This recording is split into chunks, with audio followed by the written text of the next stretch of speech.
할렐루야, 사랑하는 성도 여러분 반갑습니다. 10월 11일 매일의 묵상 삶의 변화.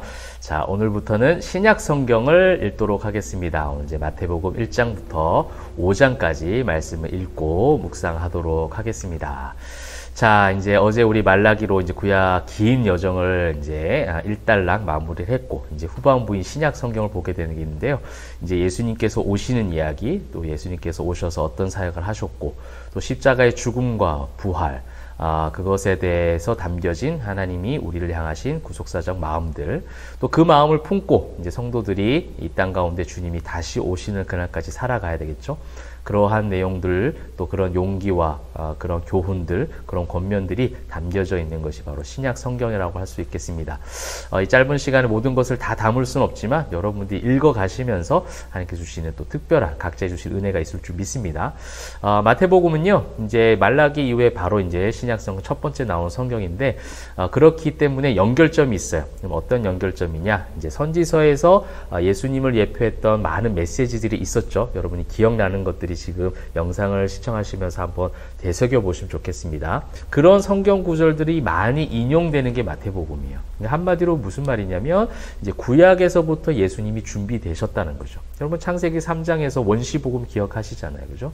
그 여자의 후손이 결국 뱀의 그 머리를, 마귀의 사단의 머리를 짓밟으시겠다. 그 아무리 뱀이 사단이 힘이 있어도 발꿈치 정도 상하게 하겠지만 결국 여자의 후손인 예수님이 최종적 완전한 승리를 이룰 것이다라는 원시복음, 그 구약에 나타난 첫 번째 복음이 나타나잖아요. 그때부터 하나님은 그런 구원의 계획들을 계속 준비하시면서 언약을 맺어가시고, 그 언약을 맺었던 사람, 언약을 맺었던 국가, 민족, 그래서 그들의 이야기가 이제 구약에 계속 흘러왔던 거죠. 그 역사 가운데 하나님께서 함께 하셨다는 것을 드러내고, 그 약속하신 하나님의 약속하심이 성취되었다는 것을 굉장히 과학적 논리적으로 증명하는 것이 바로 마태복음이라는 거예요. 그래서 여러분 1장 처음에 보시면 족보가 나오잖아요.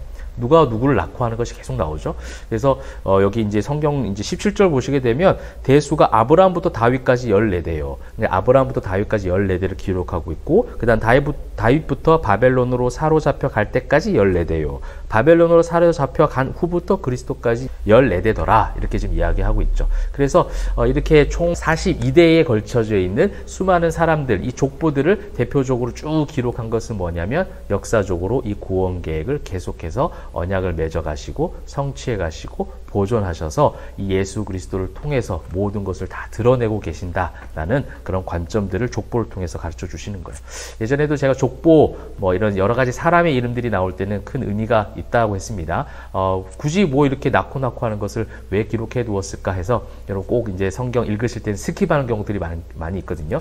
물론 이제 속독은 하셔도 되지만 거기에 담겨진 의미만큼은 여러분 꼭 생각하시고 넘어가시면 좋겠어요. 하나님이 역사 가운데 보호하고 계시고 그 언약을 성취해 가고 계신다. 한순간도 그 구원 계획을 놓지 아니하시고 끝까지 그것을 이루어 가신 하나님이시다. 그것이 저와 여러분의 삶 가운데도 여전히 동일하게 임하고 있습니다. 우리 교회와 가정 가운데, 여러분의 모든 산업 가운데, 여러분의 모든 삶 가운데, 일상 가운데 그렇게 임하는 줄 믿습니다. 그러면서 이제 18절에 예수 그리스도의 나심은 이러하니라 하면서 이제 이쪽 부분, 이 본문 쪽에서 이제 구약이 인용이 되죠. 이제 처녀가, 그죠? 성령으로 잉태하는 사건 나오죠. 마리아가 성령으로 잉태한 사건 나오고요. 요셉과의 관계 속에서 그렇게 이제 선지자들이 말한 것이 이루어지게 하시기 위하여 이런 일들을 하십니다. 그래서 이제 이사야 7장 14절을 인용했던 23절 나오죠. 보라, 처녀가 잉태하여 아들을 낳을 것이요 그 이름은 임마누엘이라 하라.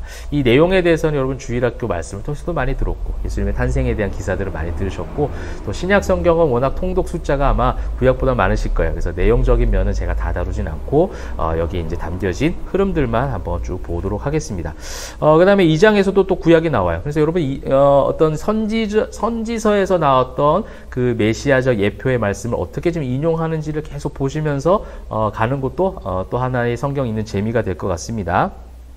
미가서 말씀 나오죠. 2장 6절 또 유대 땅 베들레헴아 너는 유다의 고을 중에 가장 작지 아니하도다. 예게서 한 다스리는 자가 나와서 내 백성 이스라엘의 목자가 되리라. 기억나시죠? 미가서 말씀을 얼마 전에 읽었기 때문에 아마 여러분 더 기억나실 텐데 거기에 나왔던 메시아 예표적 말씀들이 지금 그대로 인용이 되고 있는 거예요. 그러니까 연결점이 있는 거죠. 하나님께서 그렇게 준비하고 또 성취해 가신다라는 것을 계속 거듭해서 제가 말씀을 드립니다. 그 다음에 이제 호세아 말씀도 나오네요. 여러분 15절 보실까요? 헤롯이 죽기까지 거기 있었으니 이는 주께서 선지자를 통하여 말씀하신 바 애굽으로부터 내 아들을 불렀다 함을 이루려 하심이라. 그러니까 이루어졌느니라, 이루려 하셨느니라, 이루려 하심이라, 이런 말씀이 거듭해서 나와요. 그죠? 여러분 계속 한번 찾아보십시오. 또 18절 예레미야 말씀도 이루어졌다 이렇게 또 나오고 있고, 그 다음에 23절 마지막 보게 되시면 이루려 함이러라. 그러니까 하나님께서 이루어 가시는 거예요. 여러분 하나님은 구원 계획을 이루셨고 이미 이루셨고 또 주님이 다시 오시는 그날까지 아직도 하나님의 역사는 계속되고 있어요. 그리고 여러분의 삶 하나하나, 조그만 것 하나까지도 하나님은 이루시려고 계획 중에 있고 섭리 가운데 있음을 믿으십시오. 이것을 우리는 믿음이라고 얘기합니다. 예수님을 믿는 믿음은 구원의 어떤 하나님께서 우리에게 허락하신 그 구원의 은혜를 믿는 믿음이잖아요. 그 믿음 우리에게 선물로 주셨어요. 그 선물로 주신 너무나도 귀한 은사인 이 믿음을 여러분 잘 활용해서 삶 가운데, 일상 가운데서도 이 믿음이 응용되어지길 바라고 활용되어지면 좋겠어요. 아, 주님이 나의 삶 가운데 이러한 여러 가지 환난과 고난이 있지만 이루어가고 계시는구나, 완성시켜가고 계시는구나, 그런 믿음을 가지시면 좋겠습니다.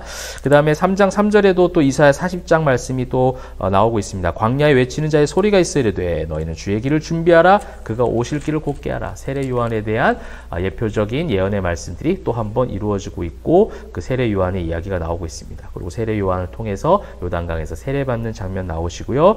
그 다음에 4장에는 이제 사단의 시험을 받는, 광야로 가서 40일 동안 금식하시는데 사단이 3번 찾아와서 시험하십니다.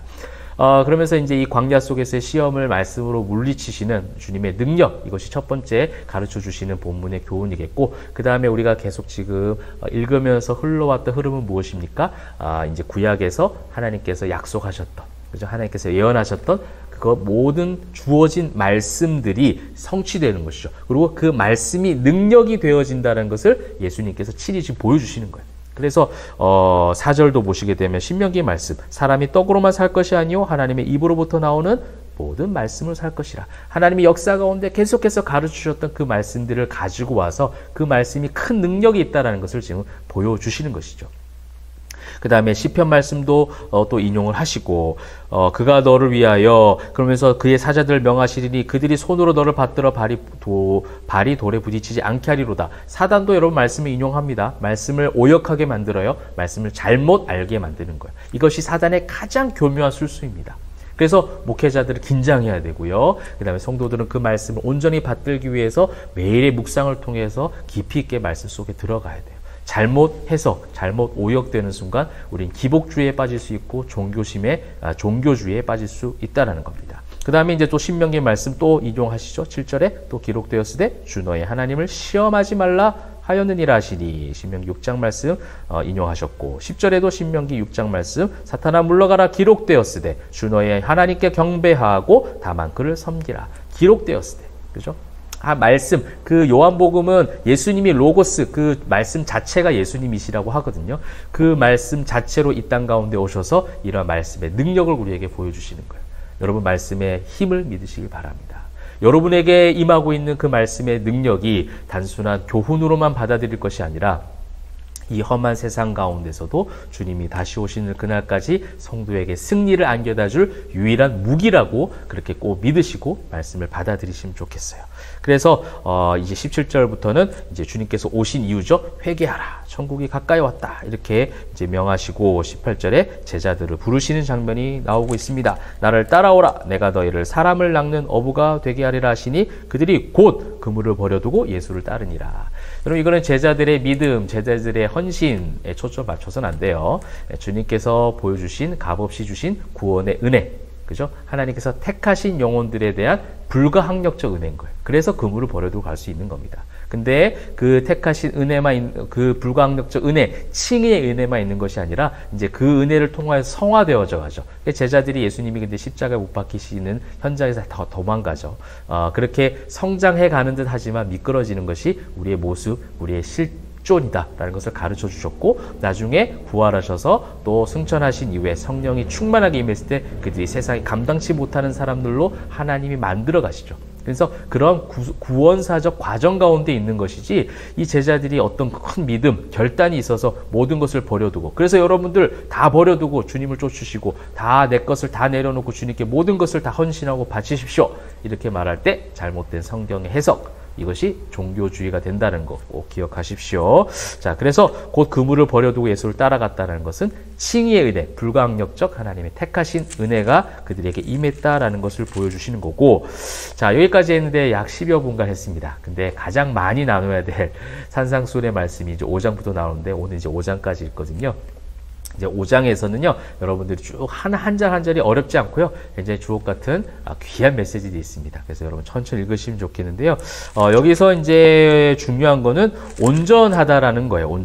너희가 온전해야 된다라는 겁니다. 그러니까 온전해야 된다는 건 뭐냐면 율법주의에 빠져 있지, 근데 너의 실상은 그렇지 않다라는 거죠. 말라기에서 이제 신약의 서론이라고 제가 말씀드렸죠. 말라기에서 계속해서 어제 이야기했던 게 뭐예요? 여러분 읽으시면서 온전하지 않은 거예요. 제사를 드리고 예배를 드리고 절기를 지키지만 다 가증한 거예요. 그 마음의 중심 가운데 정말 하나님을 경외하고 하나님을 믿는 그 하나님에 대한 어떤 신앙심이 아닌 그냥 종교심에 의해서 했다는 거죠. 그러니 일상 가운데서 온전하게 하나님의 사람답게 사람이 변화된 모습으로 살아가지 못했던 거죠. 그래서 정의와 사랑, 진리, 화평 모든 게 다 무너져 버린 거죠. 그래서 이 산상수훈에서 교훈을 주시는 것 같아요. 그죠? 일상 가운데 어떻게 해라, 내 이웃과 어떻게 해라, 하나님과의 관계 어떻게 해라 하는 어떤 교훈, 메시지인 것 같은데 이 모든 것을 너희가 지금 지키지 못했기 때문에 내가 온 거죠. 그래서 나로 말미암아 이제 5장 48절 그러므로 하늘에 계신 너희 아버지의 온전하심과 같이 너희도 온전하라. 우리가 율법 때문에 온전해지는 것이 아니라 예수 그리스도의 온전하심 그 가운데 붙을 때, 접붙임이 될 때에 온전한 열매가 그때 맺어진다라는 것이 산상수훈의 가장 중요한 주제라고 저는 생각하고요. 그렇게 여러분 읽으시면 좋겠습니다. 단순한 어떻게 해, 어떻게 하지마, 교훈, 책망의 메시지가 아니라는 거. 그래서 이거 율법적인 어떤 관점에서 해석해서는 안 되는 것이 산상수훈이에요. 주님과 함께하는 것. 나의 온전한 나를 믿는 것, 이것이 중요하다는 거죠. 그래서 먼저 그 나라와 의를 구하라는 거죠. 이제 6장 이제 내일 읽으실 부분에 그거 나오잖아요. 그죠? 그러니까 하나님의 나라, 하나님의 의를 구할 때 이 모든 우리의 일상 가운데서도 그 의가 드러나는 것이지 내가 율법을 잘 지켜서 드러나는 것이 아니라는 겁니다. 자, 사랑하는 성도 여러분, 오늘 이제 신약을 시작했습니다. 이제 본격적인 예수님과 함께하는 시간들을 가지게 될 텐데요. 그 예수님의 행적을 통하여 하나하나 말씀을 통해서 쫓아갈 때에 예수님이 온전하신 것 같이 우리도 온전하여지는 은혜가 있기를 소망합니다. 그 온전함이 빛과 소금으로 여러분의 일상 가운데 잘 전해지기를 주님의 이름으로 축복합니다. 기도하겠습니다.